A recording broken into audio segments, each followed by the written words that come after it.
এদের সাথে প্রাইমারিলি যেটা বোঝা গেছে আসলে এদের টার্গেট হচ্ছে যে একটু ওই প্রবাসী কিংবা ধনী মানুষের বাড়ি হাউস ডাকাতি করে, পাশাপাশি এই যে ছোট গাড়িগুলো যেগুলো হাইওয়েতে যায়, মানে কাভার্ড ভ্যান বা এরকম না, তাদের টার্গেট হচ্ছে ইন্ডিভিজুয়াল।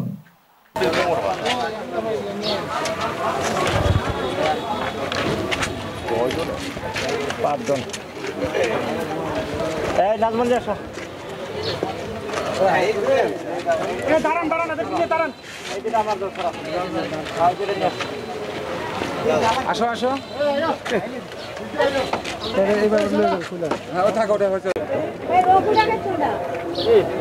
স্যার, আপনি ওই সাইডে যান, সাইড স্যার, ওই সাইডে যান, ওই সাইডে ওপাশে যান।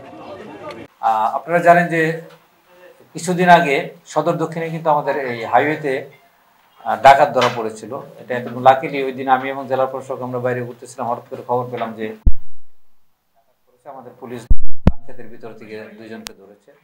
আমরা দুইজনে হাজির হলাম, যে ফিজিক্যালি তাদেরকে পেলাম আর কি। ঠিক এরকম একটা ঘটনা ঘটেছে দাউদকান্দিতে গতকাল, যে রাত্রিবেলাতে আমাদের পেট্রোল পুলিশ যাচ্ছিল, যাওয়ার পরে রাস্তার মধ্যে একটু অন্ধকারের ভিতরে কয়েকজন লোকের একটা আনাগোনা দেখতে পাওয়ার পরে পুলিশকে দেখে তারা দেয় দৌড় দেওয়ার পরে 4-5 জন পুলিশের অফিসে দৌড় দেয়, দৌড়িয়া 5 জনকে ধরে, আরো 6-7 জন ছিল, তারা আবার পালায় যায়। এদেরকে ধরে আমাদের বেশ কিছু উদ্ধার আছে, এর ভিতরে একটি পাইপ গান আছে, কার্তুজ আছে, এবং বিক্ষিপ্তভাবে ছড়ানো ছিটানো অবস্থায় তারা ফেলে পালাচ্ছিল এরকম বেশ কিছু দেশীয় অস্ত্র, দা, ছড়ি, এসবগুলো উদ্ধার হয়েছে। মজার ব্যাপার হলো, তাদেরকে জিজ্ঞেস করার পরে তারা সবকিছু স্বীকার করে আসলো। ওই দিন ছিল অমাবস্যার পরের রাত। তারা প্ল্যান করতেছিল যে গৌরীপুর এলাকায় কিছু বাড়ি টার্গেট করা ছিল, এই বাড়িগুলোতে ডাকাতি করবে, একই সাথে তারা হাইওয়েতে চেষ্টা করবে ডাকাতি করার জন্য। এই গ্রুপের আমরা 5 জন সদস্যকে গ্রেপ্তার করতে পেরেছি।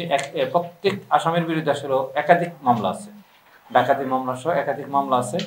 এবং আমরা প্রাইমারিলি তাদের সাথে জিজ্ঞাসাবাদ করে যেটা জানতে পারছি, তারা এমন কিছু ডাকাতির কথা বলেছে, তারা আশেপাশের জেলাতে খুব ওয়ান্টেড।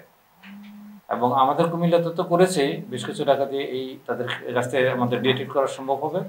বাঞ্ছারামপুর থেকে শুরু করে আশেপাশে বেশ কিছু বাড়িতে তারা ডাকাতি করেছে, সেটাও তারা স্বীকার করেছে।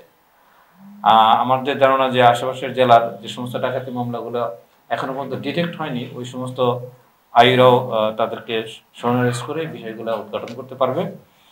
এই ডাকাতি যারা অ্যারেস্ট হয়েছে, তাদের যে একদম মাস্টার মাইন্ড আসলে কুমিল্লার বাইরে থাকে। যখন সমস্ত কিছু রেডি হয় তখন সে এসে জয়েন করে কাজটা করে আবার চলে যায়। আমরা তাদের নাম ঠিকানা পেয়েছি, এবং তারা ডাকাতি করে যে সমস্ত স্বর্ণ কিংবা মূল্যবান সামগ্রী পায়, এগুলো কেনার জন্য কিছু নির্দিষ্ট তাদের ডেডিকেটেড কিছু দোকান আছে, স্বর্ণের দোকান প্লাস অন্যান্য ইলেকট্রনিক্স কিংবা দামি জিনিসপত্র কেনার দোকান ব্যক্তি আছে, তাদের নাম ঠিকানা আমরা পেয়েছি। আসলে আমাদের এই অভিযানটা চলমান থাকবে। আমরা প্রত্যাশা করছি যে সামনে এই ডাকাতি প্রস্তুতি মামলার যারা আসামি আছে তাদেরকে রিমান্ডে এনে আরও জিজ্ঞাসাবাদ করে এদের সাথে সামনে পিছিয়ে যারা জড়িত আছে সকলকে আমরা আইনের আওতায় নিয়ে আসতে পারবো। ধন্যবাদ আপনাদের সকলকে।